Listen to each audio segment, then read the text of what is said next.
జై తెలంగాణ, జై కేసీఆర్. నా చెప్పనా మన చాలా వరకు మనం చూస్తూ ఉంటాము. అధిక మా ప్రతిపక్షం నుంచి అధికార పార్టీలోకి చాలా వరకు వెళ్తూ ఉంటారు. కానీ ఇక్కడ అధికార పార్టీ నుంచి ప్రతిపక్షంలోకి జాయిన్ అవ్వడం చూస్తే యాజ్ ఏ బీఆర్ఎస్ కార్యకర్తగా మీరేమనుకుంటున్నారు? కాంగ్రెస్ పాలన సంవత్సరంలోనే వాళ్ళ కార్యకర్తలకే విలువ లేకుండా కాంగ్రెస్ పార్టీ అని చెప్పుకుందామంటే విలువ లేకుండా ఉన్నది. ప్లస్ కాంగ్రెస్ పాలన మామూలు పాలన లెక్కనే లేదు. తెలంగాణ ఎటు పోతుంది? తెలంగాణ మంచిగా అభివృద్ధి పదంలో నడిచిన తెలంగాణను అనవసరంగా కాంగ్రెస్ పార్టీ చేతికిచ్చి కాంగ్రెస్ గెలిచి తెలంగాణ నాశనం చేస్తారనే భావనతో తెలంగాణ బంగారు తెలంగాణ కేసీఆర్తోనే సాధ్యమవుతుంది అన్న భావనతో మా బీఆర్ఎస్ పార్టీలోకి రావడం జరుగుతుంది. మున్ముందు కూడా ఇంకా చాలా చేరికలు ఉంటాయి. తెలంగాణలో కాంగ్రెస్ పాలనను అందరూ చీకొడుతున్నారే తప్పితే ఎవరు కూడా పాలన బాగుంది అని ఇంతవరకు ఎవరు అనగానే అయితే నేను వినలేదు. నా ఫ్రెండ్స్ కూడా ఉన్నారు బయట పార్టీలలో. ఎవరు చూడు అరే కేసీఆర్ అప్పుడు బీజేపీలో కావచ్చు, వేరే పార్టీలు కావచ్చు, అరే కేసీఆర్ అప్పుడు తెలంగాణ అంటే ఇట్లుండరా, ఈ రోజు నాడు ఒక కుడితబడ్డ ఎలుకోలుగా అయిపోయిందిరా తెలంగాణ పరిస్థితి అన్న ఆ భావనతో మాట్లాడుతున్నారు. అయితే గతంలో మంచి మంచి స్థానం అనేది బీఆర్ఎస్ పార్టీలో ఉంది. వాళ్ళ బిడ్డకు కూడా మంచి స్థానం అనేది కల్పించాను కేసీఆర్. నేను ఒక విషయం చెప్తాను కదా, కడియం శ్రీ అనే వ్యక్తిగతంగా అతను మా బీఆర్ఎస్ పార్టీలోకి వచ్చినప్పుడు కూడా మేము చాలామంది యాక్సెప్ట్ చేయలేదు. ఏంటంటే అతను తెలంగాణ ఉద్యమం అప్పుడు ఉద్యమకారుల మీద ఏమంటారు నియంత్రిత పాలన చేసి అదే బై ఎలక్షన్లో రాజే గెలిచిన రోజు నాడు మేము ఒక డీజే పెట్టి ప్రోగ్రామ్ చేస్తున్నాం. ప్రోగ్రామ్ మీద ఫోకస్ పెట్టి ఆ ప్రోగ్రామ్ చేసిన వాళ్ళని పట్టుకపోయి జైలుకు పంపిన వ్యక్తి అతను. తెలంగాణ రాష్ట్రం వచ్చినా ఆయనకి ఇష్టం లేదు. ఆ టైంలో చంద్రబాబు చెంచా ఆయన. అలాంటిది సరే తెలంగాణ అభివృద్ధి కోసం మన పార్టీలోకి వస్తానంటే సరే యాక్సెప్ట్ చేసినాం. ఆయన పొగడను కేసీఆర్ నమ్మిండు, దగ్గర పెట్టుకున్నాడు, మంచి పదవులు ఇచ్చిండు. అయినా కానీ అధికారం ఎక్కడుంటే అక్కడికి పోవడం ఫస్ట్ నుంచి అలవాటు. కడేసేరి నేను నీతి నిజాయితీ అంటాడు తప్పితే ఆ నీతి నిజాయితీ అనే పదానికి అర్థం లేకుండా పోతుంది అతను మాట్లాడితే. మొత్తం బిడ్డ భవిష్యత్తు తన భవిష్యత్తు తప్పితే అభివృద్ధి నేనే దేవాదుల సృష్టికర్త అంటాడు. ఏం దేవాదుల సృష్టికర్త? మరి అప్పుడు దేవాదుల తెలంగాణ రాముడికైతే మా దగ్గర అయితే ఎడారి లెక్కనే ఉండే. పెద్ద పంటలు పండినాయంటే సరే మా ఊళ్ళో ఉండొచ్చు, కానీ పక్కన ఊళ్ళోకి ఇట్లా. ఈ రోజు నాడు తెలంగాణ 10 ఏళ్ళ అదే కేసీఆర్ గవర్నమెంట్ వచ్చినాక పచ్చడి పంటలు మంచిగా ఉండే. మళ్ళీ ఇప్పుడు సంవత్సరం నుండి పంటలు ఎండిపోవడం, మళ్ళీ మొదటి తెలంగాణ అదే ఉమ్మడి ఆంధ్రప్రదేశ్లోకి అయిపోతుంది.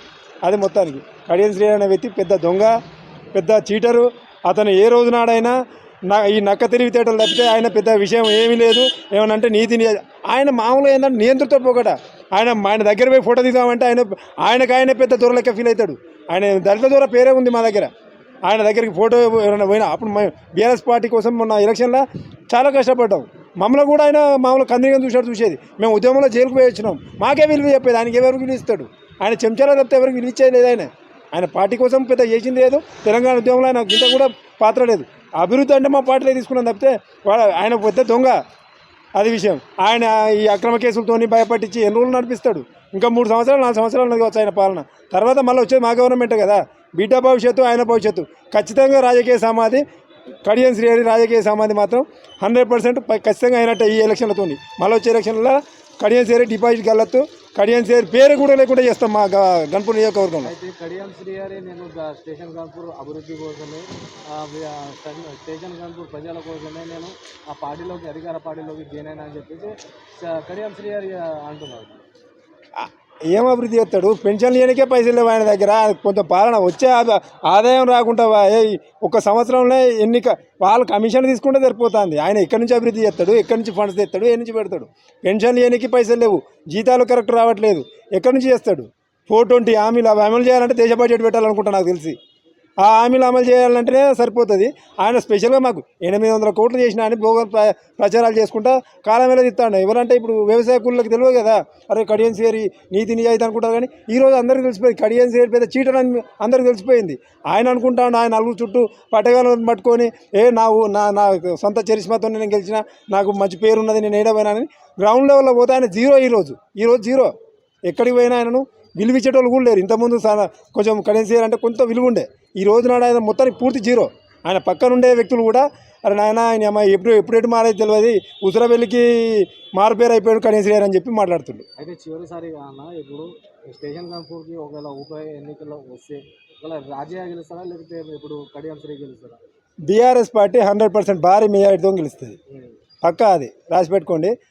కడియం శ్రీ అనే వ్యక్తి ఇక మళ్ళీ మా స్టేషన్ కనుపూర్లో ఆయన ఇక ఎలక్షన్లకు నిల్చోవడం దండగా. ఆయన గెలుపు ఓటమి తర్వాత ఖచ్చితంగా ఓడిపోతాడు.